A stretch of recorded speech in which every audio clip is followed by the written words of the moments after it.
Halo semuanya, perkenalkan nama saya Widya Karisa. Pada kesempatan kali ini, saya akan membahas analisis pastel Korea Selatan, dampaknya terhadap Samsung, serta peluang dan ancaman yang muncul dari situasi tersebut. Korea Selatan atau yang bisa disebut dengan Dehan Minggu merupakan salah satu negara yang berada di Asia Timur yang berbatasan langsung dengan Korea Utara. Korea Selatan sendiri merupakan negara berbentuk republik dengan sistem politik demokrasi dan merdeka 2 hari lebih cepat dibandingkan Indonesia, yaitu pada tanggal 15 Agustus 1945. Ibu kota Korea Selatan terletak di kota Seoul dan memiliki mata uang yang disebut dengan won. Korea Selatan dikenal sebagai salah satu negara macan Asia. Alasan disebut macan Asia yaitu karena pertumbuhan ekonomi Korea Selatan yang cukup pesat dan salah satunya pada kegiatan ekspornya. Yang berdiri pada 1 Maret 1938 di Daegu, Korea Selatan adalah perusahaan Korea Selatan yang menempati peringkat teratas di antara produsen barang-barang listrik.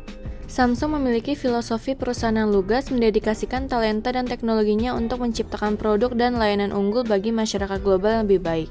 Samsung sangat menekankan pada sumber daya manusia dan teknologinya untuk mencapai hal ini.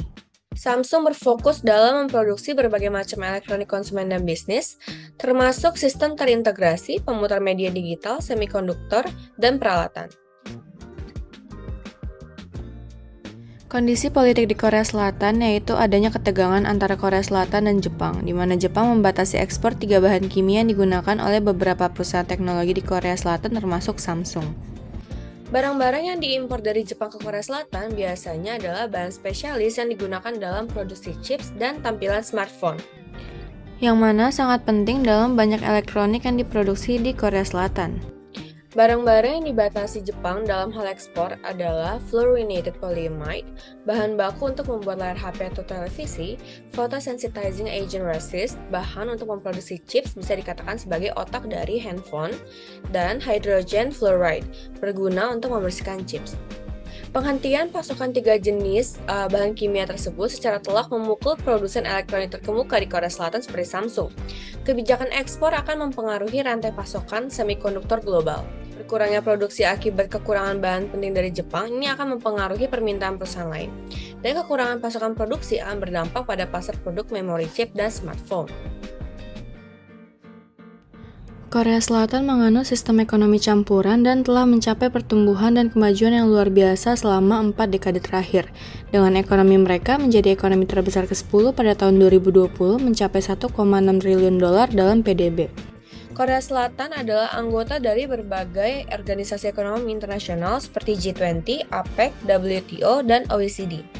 Pertumbuhan ekonomi yang sangat pesat membuat negara ini dikenal sebagai macan Asia. Adanya konglomerat yang disebut Chaebol memberikan dampak positif terhadap ekonomi Korea Selatan. Hingga sekarang, Samsung, Hyundai Motors, SK, dan LG menjadi 4 grup konglomerat yang berperan banyak terhadap GDP Korea Selatan.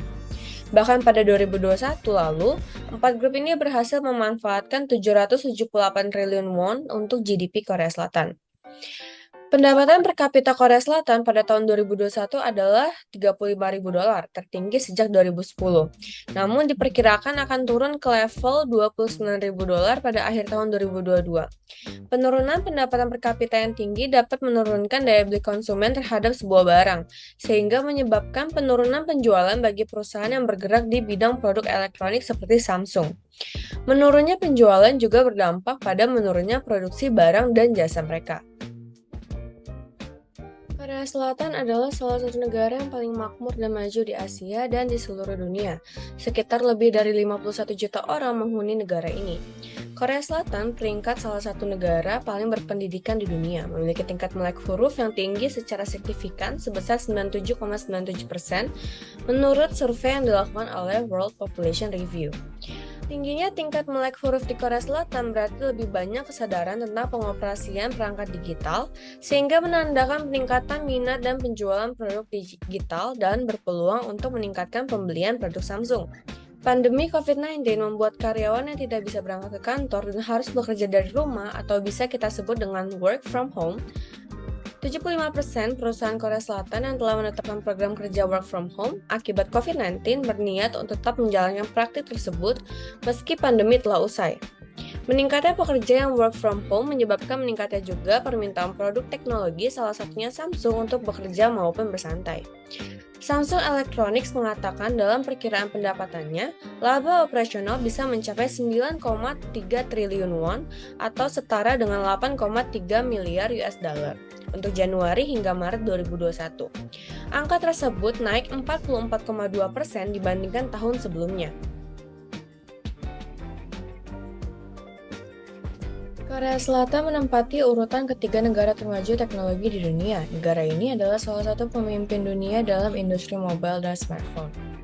Anggaran Research and Development oleh pemerintah Korea Selatan untuk tahun 2022 dipatok sebesar 20,7 miliar US dollar. Inovasi teknologi, penelitian, dan pengembangan adalah ciri utama Samsung. Setiap kali perusahaan meluncurkan model barunya, itu terdiri dari teknologi yang paling canggih yang tidak dimiliki pesaing. Merek terus memperbarui dan meningkatkan produknya setiap tahun. Itu membuat orang mengunjungi toko dan membeli produk teknologi terbaru dari perusahaan. Dengan diberikannya anggaran Research and Development oleh pemerintah Korea Selatan, perusahaan Samsung dapat meningkatkan inovasi produk-produknya yang nantinya bisa membawa keuntungan tidak hanya untuk Samsung itu sendiri, namun juga untuk negara Korea Selatan. Pemerintah Korea Selatan telah mengeluarkan banyak undang-undang lingkungan, diantaranya termasuk pembatasan sabuk hijau dan emisi yang secara dramatis meningkatkan kualitas udara Seoul. Terlepas dari peningkatan ini, Korea Selatan tetap menjadi salah satu negara paling tercemar di dunia dalam hal kualitas udara. Dengan meningkatnya kekhawatiran akan keberlanjutan, pelanggan lebih memilih merek yang menyediakan produk mereka secara berkelanjutan dan terus berfokus pada pengurangan jejak karbon mereka. Samsung telah berfokus pada pengurangan konsumsi energi dan pengelolaan risiko yang terkait dengan konsumsi air. Perusahaan telah menyiapkan sistem manajemen energi di semua stasiun kerja yang telah berhasil memantau biaya dan indikator energi. Selain itu, merek tersebut telah membingkai dan memberlakukan kebijakan manajemen terkait bahan kimia. Perusahaan telah menetapkan target untuk mengurangi emisi rumah kaca secara signifikan. Peraturan paten Korea Selatan tertuang dalam Patent Act, kadang-kadang disebut paten penemuan, dan Utility Model Act, juga dikenal sebagai paten kecil. Undang-undang paten Korea Selatan beroperasi di bawah prinsip first to file, yaitu jika dua orang mengajukan paten atas suatu penemuan yang identik, yang pertama mengajukan aplikasi akan diberikan paten. Merek multinasional dipengaruhi oleh beberapa aspek hukum. Menemukan pembelaan untuk bisnis terkenal sedikit lebih sulit, oleh karena itu mengikuti semua perintah pengadilan sangat penting. Ini tidak hanya membuat perusahaan seperti Samsung jauh dari dampak hukum, tetapi juga mempertahankan reputasi merek yang positif.